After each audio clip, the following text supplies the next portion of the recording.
আজকে আমরা খুব একটা ইম্পর্টেন্ট স্কিনের একটা খুব ইম্পর্টেন্ট টপিক নিয়ে আলোচনা করব, আর সেটা হচ্ছে মোল বা আঁচিল, তিল যেটাই বলেন। আমি এগুলো ডিফারেন্সিয়েট করব এবং কোনটার কি ট্রিটমেন্ট বা কোনটা হলে কোনটা বিপজ্জনক, কোনটা রাখা যায় কোনটা রাখা যায় না, সব কিছু নিয়ে মোটামুটি আলোচনা করার চেষ্টা করব। আশা করি মওলা আল্লাহ তাআলার অশেষ রহমতে আপনারা সবাই শারীরিক মানসিকভাবে সুস্থ সবল আছেন। আজকে আমি আগে বলেছিলাম যে মোল অথবা তিল নিয়ে আলোচনা করব। তিল অথবা মোল আসলে স্কিনের খুবই সেন্সিটিভ একটা ইস্যু, এই জন্য আমি আজকে তিল অথবা মোল এই টপিকটা আমি আজকে চুজ করেছি। তো প্রথমে যেহেতু কোভিড-19 সারা ওয়ার্ল্ডেই প্যান্ডেমিক, প্রথমে আমি কোভিড-19 নিয়ে একটু কথা বলবো। যদিও আপনারা কোভিড-19 নিয়ে এখন সবাই সবকিছু জানেন, তারপরেও একটু আলোচনা করে নিই।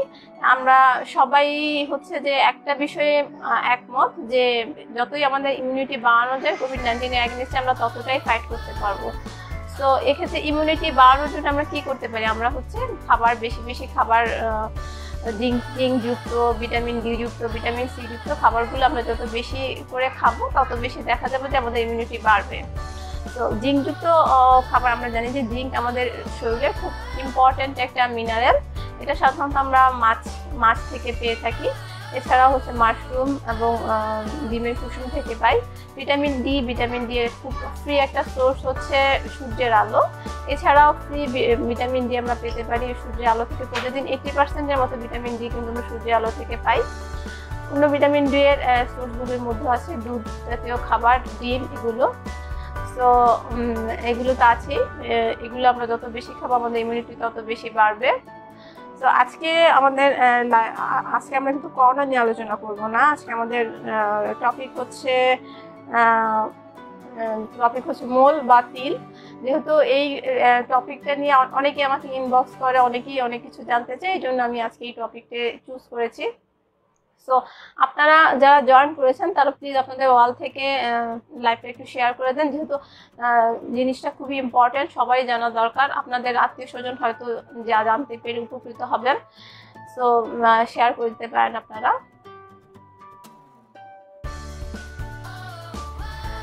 প্রথমে আমি মোল বা তিল নিয়ে একটু বলি। মোল বা তিল আসলে জিনিসটা কি? এটা আসলে আমাদের শরীরে মেলানিন নামক এক ধরনের রঞ্জক পদার্থ থাকে, আমরা সবাই জানি। এটা আমাদের কালার ডিটেকশন করে। সো যার শরীরে মেলানিন যত বেশি তার গায়ের রং তত বেশি ডার্ক হয়।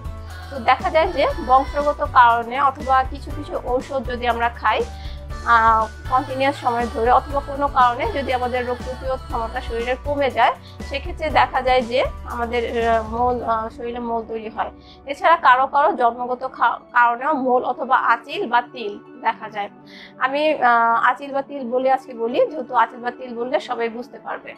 তো এই আঁচিলগুলি সাধারণত শরীরের বিভিন্ন জায়গায় দেখা দিতে পারে। এটা পিঠে, গলায়, মুখে, সব জায়গায় দেখা দেয়। এখন এই আঁচিলগুলো দেখতে কেমন হয়? সাধারণত এই আঁচিলগুলি কালার যদি আপনি বলেন, কালার সাধারণত কালো, এগুলি লাল, ব্রাউন অথবা বাদামি কালার যেটা হতে পারে, অথবা অনেকগুলো আঁচিল লাল রঙেরও হয়। কিছু আঁচিল আছে যেটা হচ্ছে স্কিনের সাথে একেবারে লেগে থাকে, এটাকে আমরা সাধারণত এপিডার্মাল মোল বলে থাকি মেডিকেলের ভাষায়। কিছু আঁচিল আছে যেগুলো হচ্ছে স্কিন থেকে উপরে উঠে থাকে, যেটাকে আমরা মেডিকেলের ভাষায় বলে থাকি কম্পাউন্ড মোল। তো এই কনজয়েন্ট মোল যেগুলো, সেগুলো স্কিন থেকে আরো উপরের দিকে থাকে। তো এই মোলগুলি সাধারণত স্কিন কালারেরও হয়, কালো হয়, আবার ব্রাউন কালারেরও হয়। কিছু মোলের ক্ষেত্রে দেখা যায় যে উপরে আবার চুলও থাকে। তো কিছু মোল আবার জন্মগত মোল হয়, যেগুলো হচ্ছে কনজেনিটাল নেভি বলে থাকি আমরা। এখন মোল এগুলো মোলের বিভিন্ন রকম মোল সম্পর্কে আমি বললাম। এখন মোলের আকৃতি কেমন হয়? মোলটা সাধারণত গোল অথবা রাউন্ডেড শেপের হয়। আঁচিল, যেটাকে বাংলায় আঁচিল বলে। অনেক ধরনের আঁচিল আছে যেটা স্কিনের সাথে লেগে থাকে, একেবারে স্কিনের উপরে ওঠে না, এটাও এক ধরনের আঁচিল। তো জন্মগত যে আঁচিলগুলো হয় সেগুলি সাধারণত একটু ডেঞ্জারাস হয়, সেগুলো রিমুভ করে ফেলাই ভালো। এছাড়াও বিভিন্ন ধরনের আঁচিল আছে যেমন কিছু কিছু আঁচিল আছে, যেমন হচ্ছে আপনার কিছু কিছু আঁচিল বড় হয়, কিছু কিছু আঁচিলের কালার পরিবর্তন হয়। তো সব ধরনের আঁচিল যে বিপজ্জনক তা নয়, কিছু কিছু আঁচিল বিপজ্জনক, আবার কিছু কিছু আঁচিল বিপজ্জনক নয়।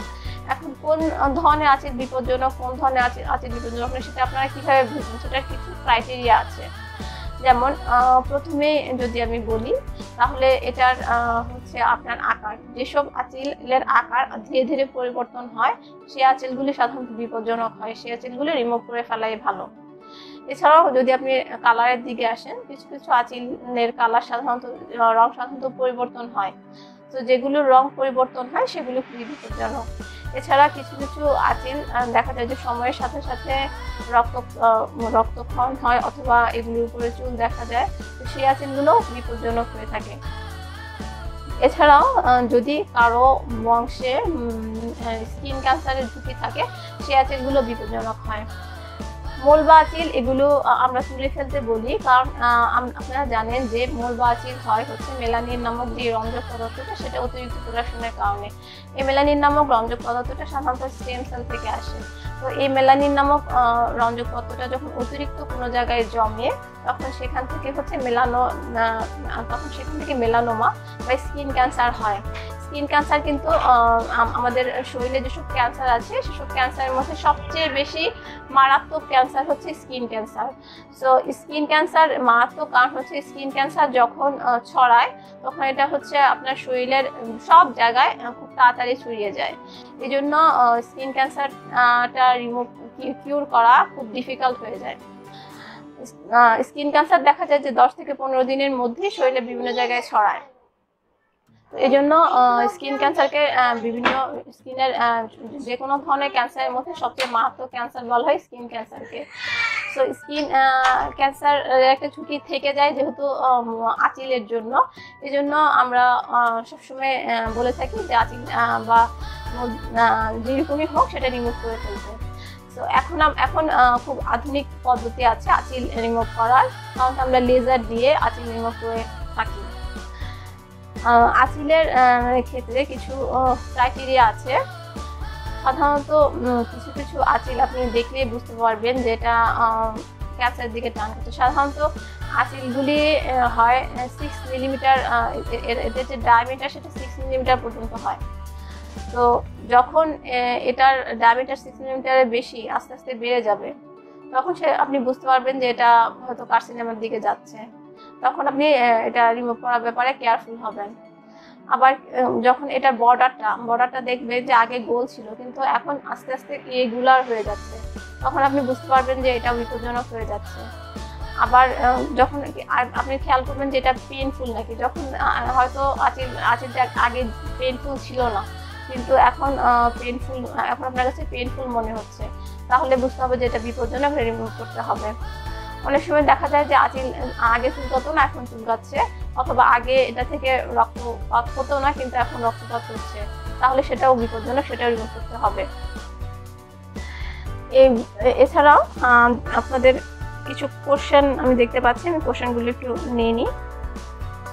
তিল বেশি বড় হলে মাহবুব আক্তার উনি কোশ্চেন করেছেন, তিল বেশি বড় হলে কি করা যায়? সাধারণত তিল যদি বেশি বড় হয়ে যায় সেটা অবশ্যই রিমুভ করতে হবে। তিল রিমুভ করা আসলে খুবই সহজ। লেজার দিয়ে 10 থেকে 15 মিনিটের মধ্যে তিল রিমুভ করা যায়। প্রসিডিউরটি সম্পূর্ণ ব্যথামুক্ত এবং এক্ষেত্রে কোনো ব্লিডিং হয় না। এটা হচ্ছে 10 থেকে 15 মিনিটে রিমুভ করে ফেলা যায়। এক্ষেত্রে কোনো ব্লিডিং নাই, কোনো কাটাছেঁড়া কিছুই নাই। জাস্ট আপনাকে প্রথমে একটা অ্যানেস্থেটিক ক্রিম দেওয়া হবে, অ্যানেস্থেটিক ক্রিমের আন্ডারে খুব স্বল্প সময়ের মধ্যে এটা রিমুভ করা হয়। এছাড়াও স্কিনে আঁচিলের মতোই দেখতে কিছু কিছু তিল, ছোট ছোট তিল দেখা যায়। এই তিলগুলি সাধারণত এই মেলানিন থেকে আসে। এগুলি হঠাৎ করে অনেক সময় দেখা যায় যে কারো জন্মগতভাবে আসে, আবার কারো দেখা যায় যে আপনার অ্যাডোলেসেন্স থেকে বয়স্ক পর্যন্ত যে কোনো সময়ে শরীরে তিল আসতে পারে। কখনো কখনো যদি কোনো ওষুধ যদি অতিরিক্ত দীর্ঘমেয়াদী কোনো ওষুধ যদি খাওয়া হয়, তাহলে সেই ওষুধের পার্শ্ব প্রতিক্রিয়া হিসেবে শরীরের নানা জায়গায় তিল আসে। তিল সাধারণত লাল, ব্রাউন অথবা খয়েরি বিভিন্ন কালারের হয়ে থাকে। এছাড়া বংশগতভাবেও অনেকের বিভিন্ন সময়ে তিল আসে। তো তিলগুলোর ক্ষেত্রেও একই রকম ক্রাইটেরিয়া। তিল যখন বড় হবে তখন বুঝতে হবে যে এটা বিপজ্জনক, আস্তে আস্তে যদি তিলের সাইজটা বড় হয়। আর এছাড়াও যদি এটার যে বর্ডারটা যদি ইরেগুলার হয় তাহলে সেটা বিপজ্জনক হয়ে যায়। সাধারণত মানুষের শরীরে সাধারণত 30 থেকে 40টা পর্যন্ত মোল থাকতে পারে। যদি সংখ্যা এর চেয়ে বেশি হয় তাহলে সেটা বিপজ্জনক। তিলের ক্ষেত্রেও ঠিক সেম, যদি এর চেয়ে বেশি হয় তাহলে বিপজ্জনক।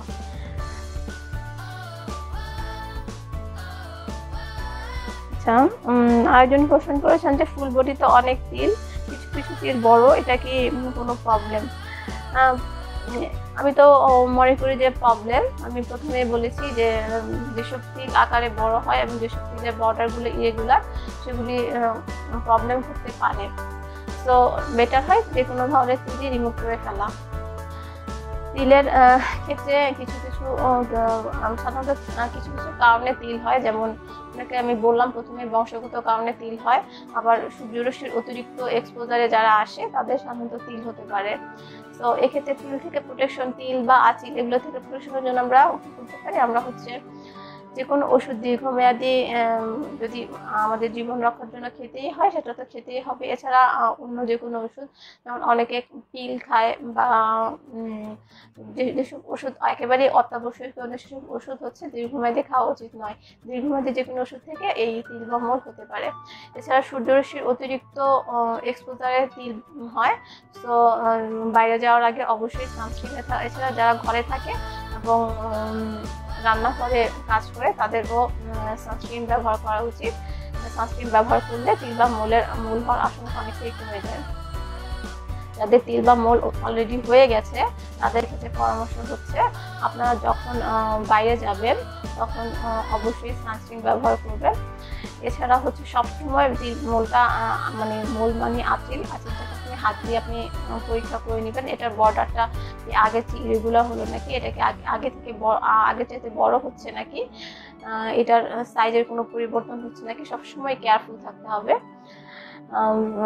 সবসময় স্ক্রিনিং এর মধ্যে থাকতে হবে। যদি আপনি একান্তই আপনার মোল রিমুভ করতে না চান তাহলে অবশ্যই ডার্মাটোলজিস্টের কাছে গিয়ে এটা এক্সামিনেশন করে দেখিয়ে আনতে হবে যেটা কি স্কিন ক্যান্সার হওয়ার সম্ভাবনা আছে কিনা। যেহেতু আমি আগে আপনাদের বললাম যে মেলানোমা নামক স্কিন ক্যান্সার, সেটা হচ্ছে স্কিনের তিল বা মোল থেকে হয় এবং এটা খুবই খারাপ একটা ক্যান্সার। দেখা যায় যে এই ক্যান্সার যাদের হয় খুব সহজেই বডির অন্যান্য পার্টে ছড়িয়ে যায়। আচ্ছা, আসাদুল ইসলাম বিজয়, আপনি প্রশ্ন করেছেন যে আপনার ঘাড়ে একটা আঁচিল আছে, আপনার ঘাড়ে 3টি আঁচিল আছে। আচ্ছা, ঘাড়ে 3টি আঁচিল, ঘাড়ে বা শরীরের যে কোনো জায়গায় আঁচিল থাকুক না কেন, আঁচিল কিন্তু খুব সহজেই রিমুভ করা যায়। এটা আমি আগেও বললাম যে 10 মিনিটের একটা প্রসিডিউর, এটাতে কোনো কাটা ছেঁড়া নাই, কোনো ব্লিডিং নাই, কোনো ব্যথা নাই, কিছুই নাই। এটা কোনো ডাউন টাইম নেই। আপনি এখন করলেন, আপনি এখনই সুস্থ হয়ে বাসায় চলে যেতে পারবেন। তো শুধু একটা জিনিস আপনার শরীরে কেন আপনি রাখবেন যেটা থেকে আপনার ক্যান্সার হওয়ার চান্স থাকে, এবং এমন ক্যান্সার যে ক্যান্সারটা আপনার বডির অন্যান্য পার্টে ছড়াতে পারে। তো এটা রিমুভ করে ফেলাই ভালো। আচ্ছা, সুলতানা ইয়াসমিন মাহি, আপনি প্রশ্ন করেছেন যে আপনার মুখে অনেক ছোট ছোট তিল। আচ্ছা, ছোট ছোট তিল এটা সাধারণত আমরা লেজারের মাধ্যমে রিমুভ করি, এক্ষেত্রেও কোনো ব্যথা নাই, এটাও পেইনলেস প্রসিডিউর। সাধারণত প্রথমে আমরা একটা লোকাল অ্যানেস্থেটিক ক্রিম দিয়ে মুখটাকে নাম করে নিই, নাম করার পর আমরা লেজার দিয়ে ছোট ছোট তিলগুলো উঠিয়ে নিই। এটার তিলগুলো উঠানোর পর আপনার স্কিনের কালারটা যে জায়গাতে তিল উঠানো হলো নর্মাল স্কিনের কালারে আসতে একটু সময় লাগে। যেহেতু তিলটা উঠানো হয়েছে, তিলটা প্রথমে স্কিনটা সাদা হয়ে যায়, যেহেতু তিলের চামড়াটা উঠে যাচ্ছে, স্কিনটাই প্রথমে একটু সাদা হয়। নর্মাল স্কিনে আপনার যে নর্মাল কালার সেই কালারে আসতে প্রায় 1 মাসের মতো সময় লাগবে, তারপর আপনার কালারটা নর্মালে চলে আসবে।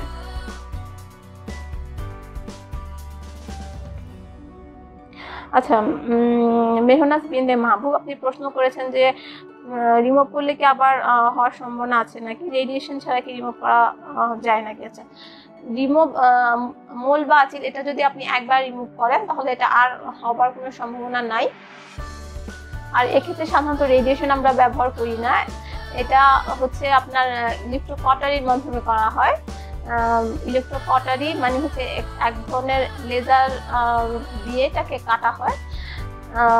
এটা কোনো রেডিয়েশন না। যদি রেডিয়েশন হতো তো আমি নিজে প্রসিডিউরটা তো আমি নিজে করব, আমি নিজে আপনার শরীরে করব। তো এটা যদি কোনো হার্মফুল রেডিয়েশন হতো তাহলে আমি নিজে তো করতাম না, আমি কেন আমার শরীরে হার্মফুল রেডিয়েশন নিব, তাই না? তো এটা কোনো হার্মফুল রেডিয়েশন না।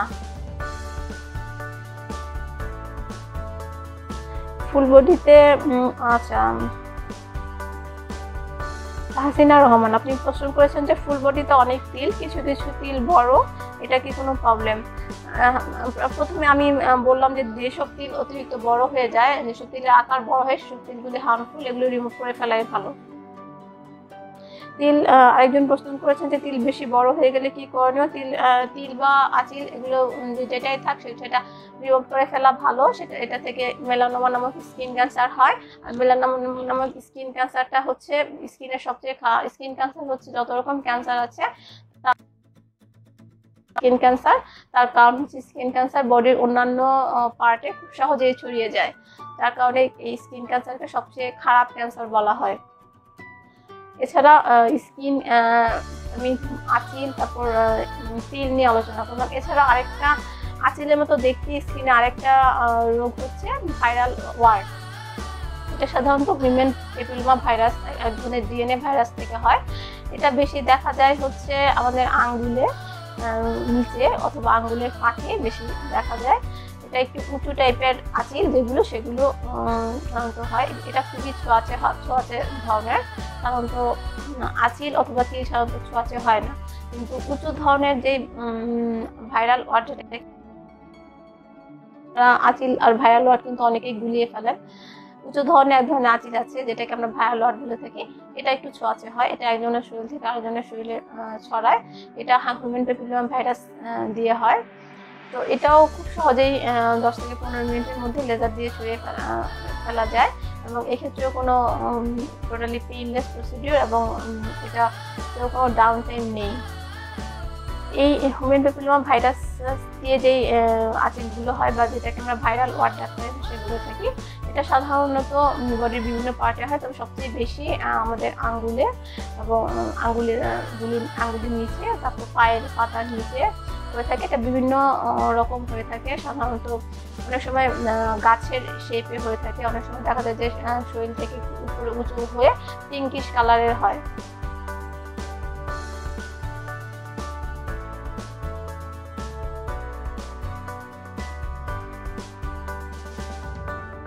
মেস্তা, আচ্ছা বিন্দু আক্তার আপনি মেস্তা নিয়ে প্রশ্ন করেছেন।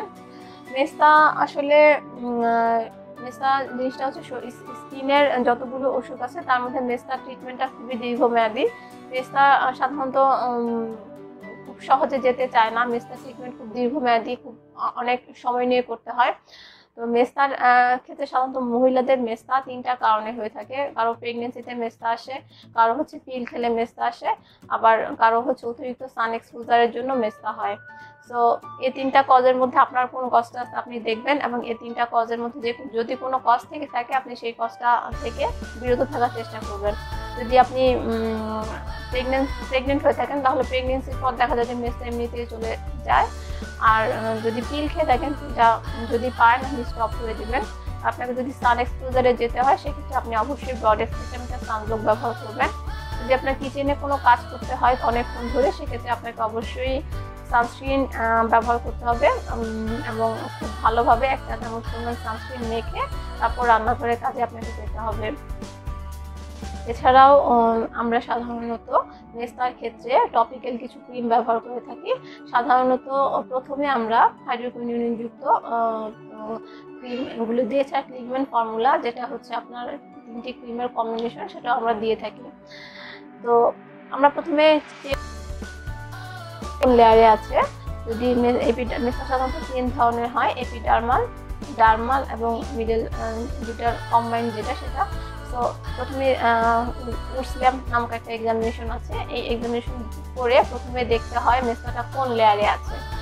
তো মেস্তা কোন লেয়ারে আছে সেটা দেখে তারপর ট্রিটমেন্ট শুরু করতে হয়। এই জন্য অনলাইনে বা মেসেজের মাধ্যমে কেউ যদি যখন মেসেজ করেন আপনারা যে আমার মেস, আপনার অনেকে অবশ্য ছবিও দিয়ে দেয়, কিন্তু সেক্ষেত্রে ছবি দিলেও আসলে এটার ডেপথ কতটুকু সেটা ছবি থেকেও পুরোপুরি ক্লিয়ার হয় না। এই জন্য ভিডিও কনসালটেশন অথবা হচ্ছে সরাসরি ডার্মাটোলজিস্টের কাছে আসাই ভালো। তো এক্ষেত্রে ডেপ দেখে আমরা ডিসিশন নেই যে কোন ধরনের ক্রিম দিব। অনেকের ক্ষেত্রে শুধু ক্রিমেও হয় না, সেক্ষেত্রে আমরা ইনজেক্টেবলে যাই। এখন মেস্তার ক্ষেত্রে সাধারণত ট্যানেক্সিমিক অ্যাসিড নামক একটা ইনজেকশনটা খুব ভালো কাজে দিচ্ছে। লেটেস্ট ট্রিটমেন্ট এটা মেস্তা ট্রিটমেন্টে খুব ভালো কাজে দিচ্ছে। এছাড়াও আমরা কিছু কিছু লেজার ইউজ করে থাকি মেস্তা ট্রিটমেন্টে, কেমিক্যাল পিল ইউজ করে থাকি মেস্তা ট্রিটমেন্টে। কেমিক্যাল পিলের মধ্যে গ্লাইকোলিক পিল, তারপর হচ্ছে টিসিএ, এগুলো খুব ভালো কাজ করে। এছাড়া লেজারের মধ্যে কিউ সুইচ লেজার আছে, এটাও মেস্তার ক্ষেত্রে খুব ভালো কাজ করে। যদি আজকে টপিক মেস্তা না, তারপরও আমি মেস্তা নিয়ে যেহেতু একজন কোশ্চেন করেছেন আমি বলে দিলাম। আচ্ছা, মৃদুলা টুম্পা আপনি বলেছেন যে আমার চিক্সের দুই পাশে চোখের পাশ থেকে বড় হয়ে ট্রায়াঙ্গেল শেপ হয়ে নেমেছে, হালকা কালো, ওইটা কি মেস্তা ওর অন্য কিছু ঠিক আছে? আচ্ছা, অনেক সময় মুখে বিভিন্ন জায়গায় সাধারণত কালচে ভাব দেখা যায়, এটা বিভিন্ন কারণে হতে পারে। যেমন অনেকে দেখা যায় যে বাইরে যায় কিন্তু সানস্ক্রিন ইউজ করে না। তো দীর্ঘদিন ধরে যদি আপনি সান এক্সপোজারে যান, সানস্ক্রিন ব্যবহার না করে, সেক্ষেত্রে আপনার স্কিনের জায়গায় জায়গায় কালো কালো ছোপ পড়বে, সেটা খুব স্বাভাবিক। আবার অনেকে রান্নাঘরে যায় সানস্ক্রিন উইদাউট সানস্ক্রিন, এক্ষেত্রে আপনার মুখে কালো কালো ছোপ পড়াটাও খুব স্বাভাবিক। আবার অনেকে দীর্ঘদিন ধরে পিল খায়, পিল থেকেও একটা কালো ছোপ আসে মুখে। এছাড়া ইন্টারনাল বিভিন্ন ডিজিজ যেমন লিভার ডিজিজ, কিডনি ডিজিজেও মুখে ছোপ দাগ আসে। আবার মেস্তা তো আছে, মেস্তা হচ্ছে যে আমাদের মেলানিন নামক রঙযুক্ত যখন শরীরে অতিরিক্ত পরিমাণ প্রোডাকশন হয় তখন মেস্তা আসে। তো কি কারণে আসলে দাগটা আসছে সেটা দাগ না দেখে, সামনাসামনি দাগ না দেখে বলা যায় না আসলে। তো দাগটা দেখে তারপর বলতে হবে যে এটা কি কারণে আসলো। আচ্ছা, আমরা আলোচনা করছিলাম হচ্ছে মোল অথবা মোল, আঁচিল, তিল এগুলি নিয়ে আলোচনা করছিলাম। তো আঁচিল সাধারণত একজন মানুষের শরীরে 1 থেকে 40টা পর্যন্ত আঁচিল থাকতে পারে। আঁচিল আমি প্রথমে একবার বলেছিলাম যে আঁচিল সাধারণত আমাদের মুখ, পিঠ, তারপর হচ্ছে মুখে থাকতে পারে, পিঠে থাকতে পারে, আবার এই এরিয়াগুলোতেই বেশি থাকে সাধারণত আঁচিল। তো আঁচিল 3 ধরনের হয়ে থাকে। কিছু কিছু আঁচিল আছে একেবারে চামড়ার সাথে লাগানো থাকে, এই আঁচিলগুলি সাধারণত ব্রাউন কালারের হয়। আবার কিছু কিছু আঁচিল আছে একটু বড় টাইপের হয়, যেটা স্কিন থেকে উপরের দিকে থাকে। এই আঁচিলগুলি হচ্ছে কনজয়েন্ট আঁচিল এবং এগুলি সাধারণত কালো টাইপের হয়, এগুলি একটু বড় ধরনের হয়। সো রিমুভ করার ক্ষেত্রে যে আঁচিলগুলি বড়, এগুলি খুব সহজে রিমুভ করা যায়, সম্ভাবনা খুব কম থাকে। আবার কিছু কিছু আঁচিল আছে এপিডার্মাল এবং ডার্মাল লেয়ারের মাঝে থাকে, এই আঁচিলগুলি সাধারণত কালো রঙের হয়ে থাকে। তো আঁচিল লেলের ক্ষেত্রে বিভিন্ন ধরনের পরীক্ষা আমরা করে থাকি। প্রথমে আমরা দেখি এটার সাইজটা কেমন। সাধারণত একটা আঁচিলের সাইজ 6 সেন্টিমিটার পর্যন্ত হয়ে থাকে। তো 6 সেন্টিমিটারের বেশি যে আঁচিলগুলো, সেই আঁচিলগুলিকে আমরা ক্ষতিকর আঁচিল হিসেবে ধরি। এছাড়া আমরা এটা বর্ডারটা দেখি, বর্ডারটা যখন দেখি যে ইরেগুলার, তখন আমরা বলি যে আপনার আঁচিলটা বর্ডারটা আমাদের সুবিধা মনে হচ্ছে না, এটা ফেলে দিতে হবে। এছাড়াও দেখা গেল যে অনেকের ক্ষেত্রে প্রথমে আঁচিল পেনফুল ছিল না, কিন্তু আস্তে আস্তে পেনফুল হচ্ছে, সেক্ষেত্রে এটা বিপজ্জনক, সেক্ষেত্রে এটা ফেলে দেওয়া উচিত। আসলে আঁচিল বা তিল এটা সৌন্দর্যের জন্য নয়, এটা আপনার ভবিষ্যতে আপনার ক্যান্সারের ঝুঁকি কমানোর জন্য খেলা খুব প্রয়োজন। আচ্ছা, ইস্টাচিক আপনি প্রশ্ন করেছেন পোর্সের জন্য কোনটা বেটার হবে।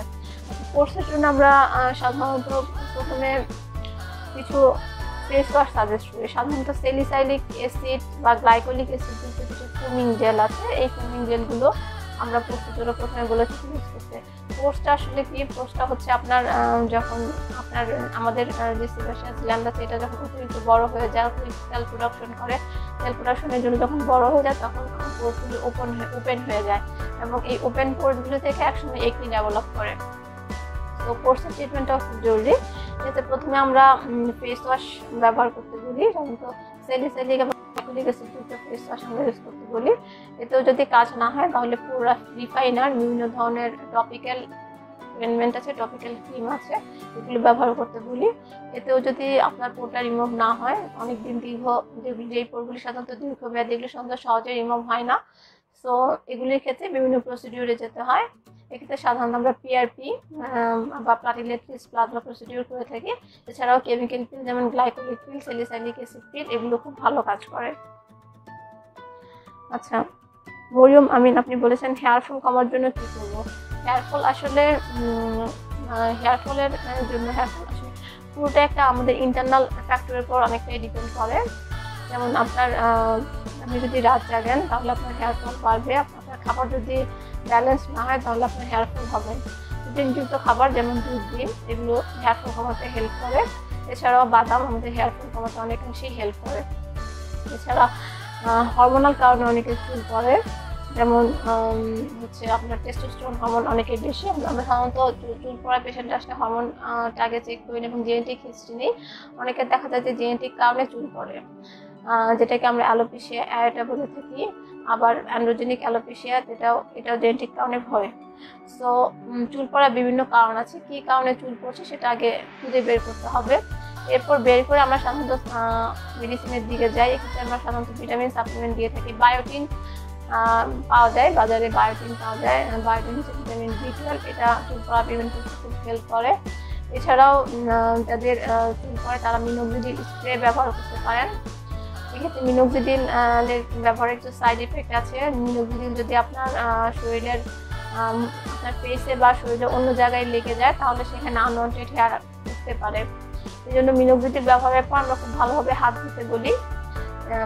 মিনোক্সিডিলের এই সাইড এফেক্টগুলোর জন্য আমরা সাধারণত মিনোক্সিডিলের পরিবর্তে বিভিন্ন প্রসিডিউরে যেতে বলি। এক্ষেত্রে ইন ক্লিনিক আমরা বিভিন্ন প্রসিডিউর করে থাকি, যেমন পিআরপি, হেয়ার ফিলার, এই প্রসিডিউরগুলোতে আমরা যাই। যেহেতু অনেকের দেখা যায় যে মিনোক্সিডিল মাথায় দিয়ে রাতে শুলো, কিন্তু মিনোক্সিডিলটা যেহেতু এটা লিকুইড, এটা ফেসে চলে আসে, তখন দেখা যায় যে হেয়ারের স্কাল্পের সাথে সাথে ফেসে আনওয়ান্টেড হেয়ার চলে আসে। এই সকল সাইড এফেক্টগুলো প্রিভেন্ট করার জন্য আমরা ইনক্লিনিক প্রসিডিউর করে থাকি বিভিন্ন ধরনের হেয়ার ফল প্রিভেন্টের। পিআরপি খুব ভালো একটা প্রসিডিউর। এছাড়া মেজোথেরাপি আছে। এছাড়া যাদের চুল একেবারেই পড়ে গেছে, যাদের হেয়ার রিগ্রোথ দরকার, যাদের এরিয়াতে হেয়ার রিগ্রোথ দরকার, তাদের ক্ষেত্রে আমরা এরিয়া স্পেসিফিক হেয়ার ফিলার করে থাকি। যে প্রসিডিউরগুলো বললাম সবগুলো প্রসিডিউর হচ্ছে টোটালি পেইনলেস এবং এগুলোর কোনো ডাউন টাইম নেই। আচ্ছা নিগার আফরোজ, আপনি প্রশ্ন করেছেন আমার মুখে চামড়ার মতন ছোট ছোট কি যেন উঠছে, এগুলো কি হতে পারে, এগুলোর ট্রিটমেন্ট কি? আমি কয়েকটি নখ দিয়ে আঘাত করেছিলাম, এগুলি তারপর মরা চামড়ার মতন উঠে গিয়েছিল। আচ্ছা মরা চামড়ার মতো ছোট ছোট মুখ থেকে উঠছে। মরা চামড়ার মতো ছোট ছোট উঠে থাকলে সেটা আপনার হয়তো ড্রাই স্কিন, আপনার পিলিং হচ্ছে, নিশ্চয়ই আপনি মুখে কিছু ব্যবহার করেছেন যেটা আপনার স্কিনের সাথে অ্যাডজাস্ট করেনি, যার কারণে হচ্ছে পিলিং হচ্ছে। এক্ষেত্রে আপনি সুদিং যে কোনো ক্রিম, যেমন অ্যালোভেরা জাতীয় ক্রিম অথবা ইমোলিয়ন যুক্ত যে কোনো ধরনের ক্রিম ফেসে খুব বেশি ব্যবহার করবেন। আপনি যে কোনো ধরনের পেট্রোলিয়াম জেলিও ব্যবহার করতে পারেন ফেসে। যদি ইচিং হয় সেক্ষেত্রে আপনি একটা অ্যান্টিহিস্টামিন খেয়ে নিতে পারেন। আর খুব বেশি সিভিয়ার যদি হয় সেক্ষেত্রে তো আপনাকে অবশ্যই ডার্মাটোলজিস্টের শরণাপন্ন হতে হবে।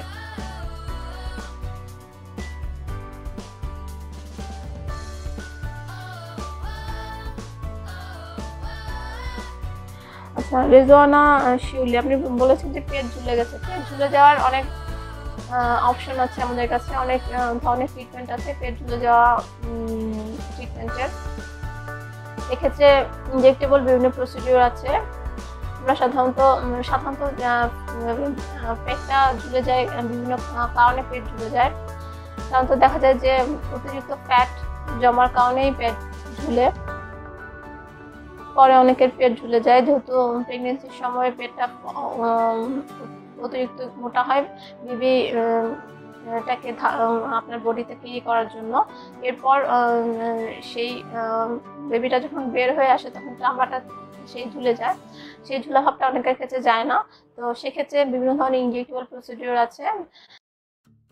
শরীরে যে ফ্যাট আছে সেই ফ্যাটটাই সাধারণত বেলিতে জমা হয়, যার কারণে আমাদের অ্যাবডোমেনটা বড় হয়।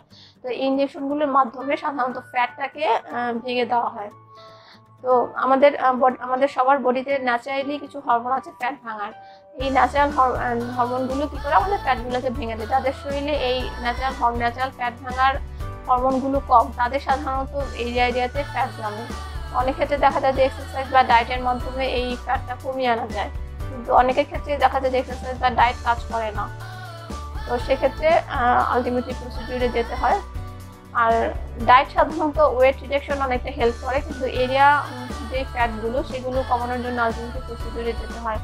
এক্ষেত্রে সাধারণত ইনজেক্টেবল কিছু প্রসিডিউর আছে। এই ইনজেকশন যেগুলো দেওয়া হয় সেগুলো টোটালি কোনো সাইড এফেক্ট নাই, সাইড এফেক্ট ছাড়া ইনজেকশন। কারণ তো একটা সিটিংয়ে আমরা ইনজেকশনগুলি দিয়ে থাকি। এটা ডিপেন্ড করে ফ্যাট কতটুকু আছে তার উপর। ফ্যাট কতটুকু আছে সেটা দেখে আমরা ডিসাইড করি কতটুকু ইনজেকশন দিতে হবে। এরপর অনেকের ক্ষেত্রে একটা সিটিং, আবার অনেকের ক্ষেত্রে 2টা সিটিংয়ের মতো লেগে যায়। সাধারণত একটা সিটিং দেওয়ার পর অনেকের ফ্যাট সে যতটুকু কমাতে চাচ্ছে ততটুকু কমে যায়। আবার অনেকের ক্ষেত্রে দেখা যায় যে 2টা সিটিং লাগে। এগুলো ছাড়াও যাদের পেটে অতিরিক্ত মেদ জমে গেছে তাদের ক্ষেত্রে দেখা যায় যে মেশিনের সাহায্যে যে প্রসিডিউরগুলো সেগুলোতে যেতে হয়। এক্ষেত্রে বিভিন্ন ধরনের মেশিন এখন আমাদের দেশে আছে, বিভিন্ন ধরনের লেজার মেশিন আছে। তো এই লেজার মেশিনগুলো দেখা যায় যে আপনার স্কিনের নিচে যে ফ্যাটগুলো আছে ফ্যাটগুলোকে বার্ন করে, এই বার্ন ফ্যাটটা তারপর আপনার ইউরিন স্টুলের মাধ্যমে ধীরে ধীরে বের হয়ে যায়।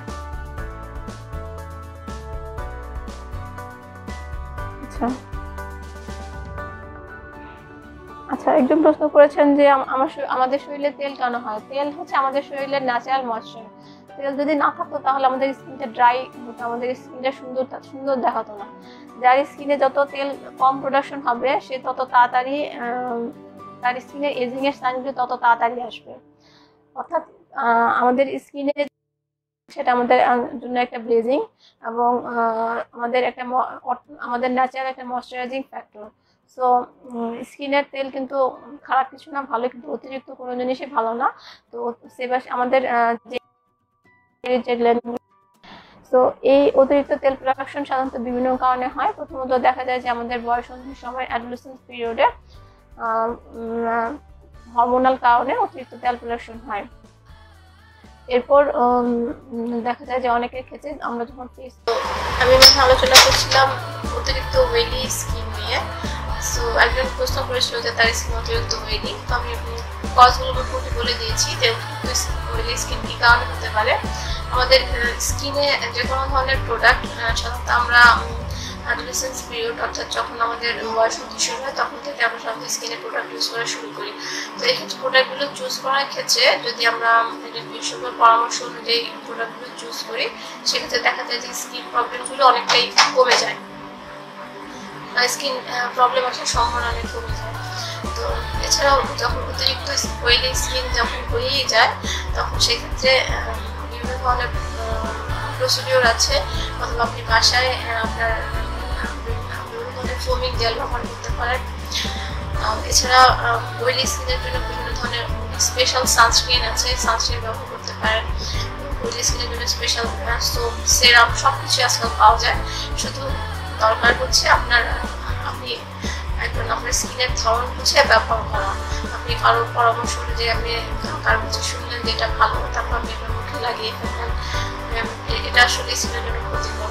সো নিজের স্কিনের ধরন বুঝে যদি আপনি ব্যবহার করেন তাহলে দেখা যাচ্ছে স্কিনটা অনেক ভালো থাকে। আজকে যে জিনিসটা নিয়ে আলোচনা করছিলাম সেটা হচ্ছে আঁচিল তেল। এই আঁচিল তেল নিয়ে আলোচনা করতে করতে অনেক প্রশ্ন করেছে, সাথে আমি সেগুলো যতটা সম্ভব হয়েছে দিয়ে দিয়েছি। সো এখন কিন্তু এই করোনার সময়ে যারা আমার কাছে হেয়ারের বা স্কিনের বিভিন্ন ধরনের প্রসিডিউর নিচ্ছিলেন, যারা এখন করোনার জন্য নিতে পারছেন না তারা নিশ্চয়ই বাসায় বিভিন্ন ধরনের সমস্যা ফেস করছেন। যদি ইনবক্স আপনারা নক করেন কিন্তু সবসময় ইনবক্সে অ্যান্সার দেওয়া সম্ভব হয় না। তো আমি ব্রিফে একটু বলে দেবো যে কীভাবে আপনারা এখন মেনটেন করতে পারেন। যারা হেয়ারের প্রসিডিউর নিচ্ছিলেন, বিশেষ করে যারা অ্যান্ড্রোজেনিক অ্যালোপেশিয়া এবং অ্যালোপেশিয়া এরেটার জন্য যারা হেয়ারের প্রসিডিউরগুলো নিচ্ছিলেন, তারা কিন্তু চাইলে এখনো নিতে পারেন। আমি হচ্ছে চেম্বারে একজন নতুন করে ইন্টার করি, একজন নতুন করে রুগী ঢুকাই এবং আমার যে ওয়েটিং রুম আছে সেখানেও একজন নতুন করে রুগী ওয়েট করে। এক্ষেত্রে হচ্ছে একটা পার্টিকুলার টাইমে একজন পেশেন্টকে দেওয়া হয়। আমি এটা বলছি শুধু যাদের অ্যান্ড্রোজেনিক অ্যালোপেশিয়া এবং অ্যালোপেশিয়া এরেটা আছে, তাদের যদি প্রসিডিউরগুলো আপনারা যদি তারা স্টার্ট করেছিলেন, তারা যদি কন্টিনিউ না করেন, সেক্ষেত্রে দেখা যাবে যে আপনার আগে যে প্রসিডিউরটা শুরু করেছিলেন সেটার ফলটা আপনি পাবেন না এবং মাথা পুরো আপনার খালি হয়ে যাবে।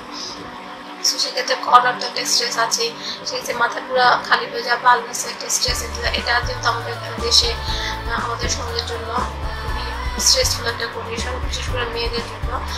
বাইরে যাওয়া বা কারোর সাথে যাওয়া নিজেকে প্রেজেন্টেবল করা মেয়েদের জন্য খুবই দেখা যাচ্ছে জব, আপনার পড়াশোনা যে কোনো ক্ষেত্রে দেখা যাচ্ছে নিজেকে প্রেজেন্টেবল করা খুব ইম্পর্টেন্ট। সো প্রসিডিউরটা আপনি যারা দিচ্ছেন তারা কন্টিনিউ করতে পারেন। তবে এক্ষেত্রে অনুরোধ করবো যে যাদের বাসায় আপনার জ্বর বা সর্দি বা করোনার সিমটমযুক্ত আপনার আত্মীয়স্বজন আছে বা যাদের মধ্যে এই ধরনের সিমটম আছে, তারা অবশ্যই হসপিটালে অ্যাডমিট করবেন। তারা অবশ্যই আগে থেকে ইনফর্ম করবেন। আমরা অবশ্য পেশেন্ট চুজ করার আগে পেশেন্টের হিস্ট্রি নিয়ে পেশেন্টকে জিজ্ঞেস করে নিই যে আপনার এই ধরনের সিমটম আছে নাকি। তারপর আমরা পেশেন্ট চুজ করি। এটা আমাদের নিজের সেফটির জন্য, যেহেতু আমি কমপ্লিট পিপি করে প্রসিডিউর করি আমার সেফটির জন্য না, কিন্তু আমার কাছে অন্য যে পেশেন্ট আসে তাদের সেফটি আমার দেখতে হয়। সো তাদের সেফটির কথা চিন্তা করেও আমি হিস্ট্রিটা নিয়ে তারপর প্রসিডিউর শুরু করি। তো এছাড়াও অনেকেই মেস্তার জন্য প্রসিডিউর শুরু করেছিলেন, অনেকে এখনো করছেন, যারা সাথে যোগাযোগ আছেন তারা অনেকেই করছেন, আবার অনেকে এই করোনার মধ্যে অনেকেই বাদ দিয়ে দিয়েছেন। তো মেস্তার প্রবলেমটাও দেখা যায় যে অনেক ক্ষেত্রে মেস্তার প্রবলেমটাও এই ধরনের যে আপনার শুরু হলে গ্যাপ দিলে দেখা যায় যে এটা আর মানে রেজাল্টটা অনেক স্লো হয়ে যায়। সো এই প্রসিডিউরগুলি যারা শুরু করেছেন তারা যাদের ক্ষেত্রে দেখা যাচ্ছে কোর্সের পর্যায়ে যাচ্ছে তারা কন্টিনিউ করতে পারেন, আর যাদের ক্ষেত্রে এখন অতটা ডিফিকাল্ট পর্যায়ে যায়নি তারা বাসায় কিছু প্রসিডিউর নিতে পারেন, যেমন আপনি ইউনিভার্সিটি স্প্রে ইউজ করতে পারেন, অথবা যাদের হচ্ছে মেস্তার সমস্যা তারা বিভিন্ন ধরনের হোম রেমেডিও ব্যবহার করতে পারেন। টপিক্যাল ক্রিম আমি অলরেডি প্রসিডিউরের পাশাপাশি টপিক্যাল ক্রিমও সাজেস্ট করে থাকি, টপিক্যাল ক্রিমগুলো ব্যবহার করতে পারেন। এছাড়াও টপিক্যাল ক্রিমের পাশাপাশি বাসায় কিছু সানস্ক্রিন ব্যবহারের অ্যাডভাইস আমি দিয়ে থাকি। সাধারণত আমার প্রত্যেক পেশেন্টেরই সানস্ক্রিনের অ্যাডভাইস দেওয়া আছে। সানস্ক্রিনগুলো আপনার বাসায় ঠিকমতো ব্যবহার করলেও দেখা যায় যে মেস্তা অনেকটা কমে। এছাড়াও আগে বলা হয়েছে যে যেসব জিনিস মেস্তার জন্য দায়ী এইসব জিনিস আপনারা অবশ্যই অ্যাভয়েড করবেন, তাহলে মেস্তা অনেকটা কমবে। আসলে আমি এখন কোনো কোশ্চেন দেখতে পাচ্ছি না, তার কারণ হচ্ছে আমার বাসায় ইন্টারনেটের কানেকশন নাই। সো আমি একটা মোবাইল দিয়ে লাইভটা করছি, আর একটা মোবাইল কোনো কাজ করছে না। সো আমি কোনো কোশ্চেন দেখতে পাচ্ছি না, যেরকম আমি সরি। যতটা সম্ভব চেষ্টা করেছি আপনাদের কোশ্চেন অ্যান্সার দেওয়ার। আর তিল বা মূল বা এটা নিয়ে অনেকের অনেক কোশ্চেন থাকে।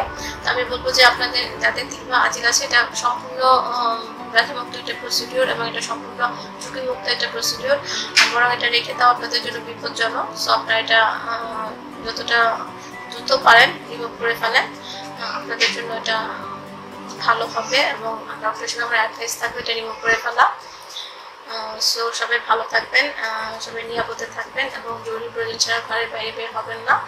যেভাবে সরকারি ওয়েবসাইটগুলিতে নির্দেশ দিয়েছে আমাদের সরকার, হাত ধোয়ার জন্য হাত তুলেন এবং সবাই শারীরিক দূরত্ব বজায় রাখবেন। অবশ্যই বাইরে যাওয়ার সময় মাস্ক ব্যবহার করবেন, গ্লাভস ব্যবহার করবেন, চোখে চশমা ব্যবহার করবেন। সবাই সুস্থ থাকবেন, কামনা করছি।